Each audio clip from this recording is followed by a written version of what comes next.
Hello, everyone. Today I'm going to read a really good book to you called Something Beautiful. And this is written by, look at that, I can't tell that person's name there, but I can open the book in the back and find it right here. Sharon Wyeth is the author.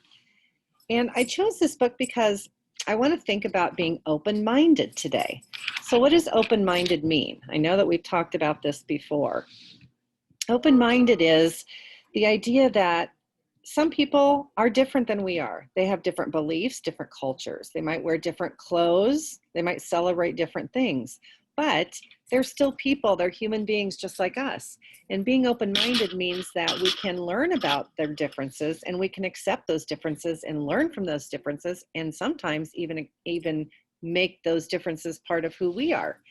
So taking new ideas and thoughts and saying, okay, that's fine. You might be different in some way, but that's okay. And in fact, I'd like to know more. So I want you to think about being open-minded when I read this book. So Something Beautiful.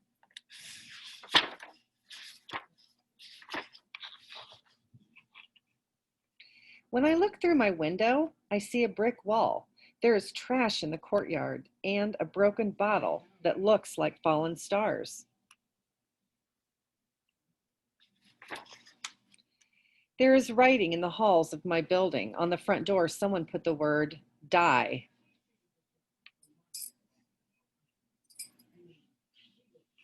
So look at her face right there. How's she feeling about all this? Where I walk, I pass a lady whose home is a big cardboard carton. She sleeps on the sidewalk, wrapped in plastic.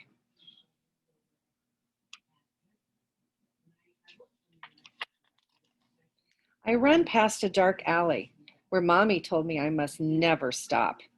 Behind a fence, there is a garden without any flowers. Mommy said that everyone should have something beautiful in their life. Where is my something beautiful? The teacher taught me the word in school. I wrote it in my book. Beautiful.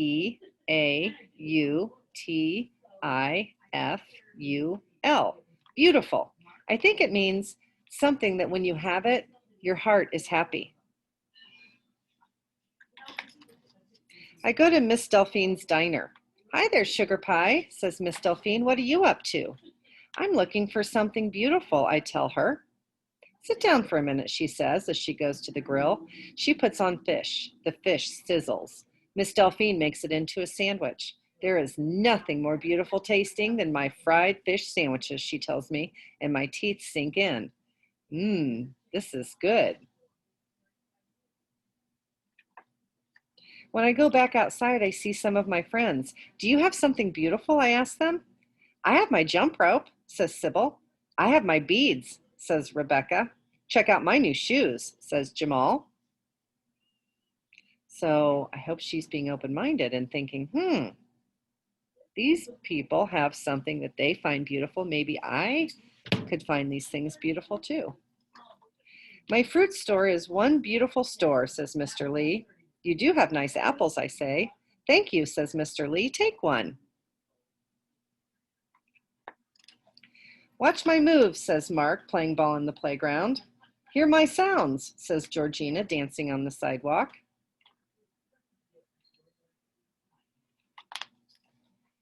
Touch this smooth stone, says old Mr. Sims, sitting on his front steps. All these years I have carried it in my pocket.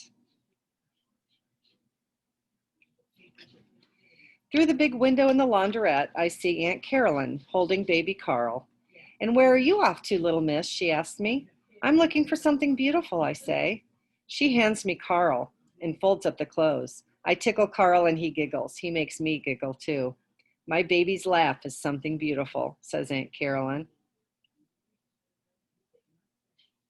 Her face is looking much happier now, isn't it?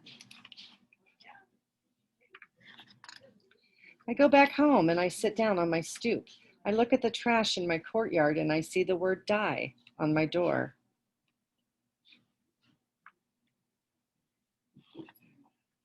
I go upstairs and get a broom and a sponge and some water. I pick up the trash. I sweep up the glass. I scrub the door very hard. And when dye disappears, I feel powerful. Someday, I'll plant flowers in my courtyard, and I'll invite all my friends to see. I will give a real home and a real bed to the lady who sleeps in a cardboard carton. She will sing, and I will hear her song. Mommy comes home from work, and she gives me a great big hug. Do you have something beautiful? I ask her. Of course, she says. I have you.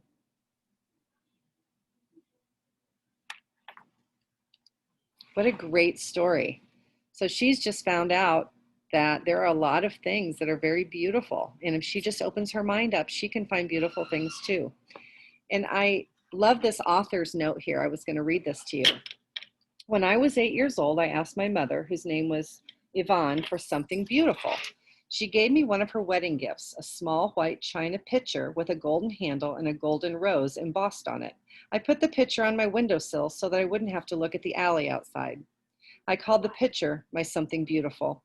When Mommy gave me the gift, she cautioned me not to forget that I already had something even more beautiful, the something beautiful I had inside. I still have a little pitcher. I keep it next to my bed. It helps keep alive the memory of childhood and my mother's love. Beautiful story.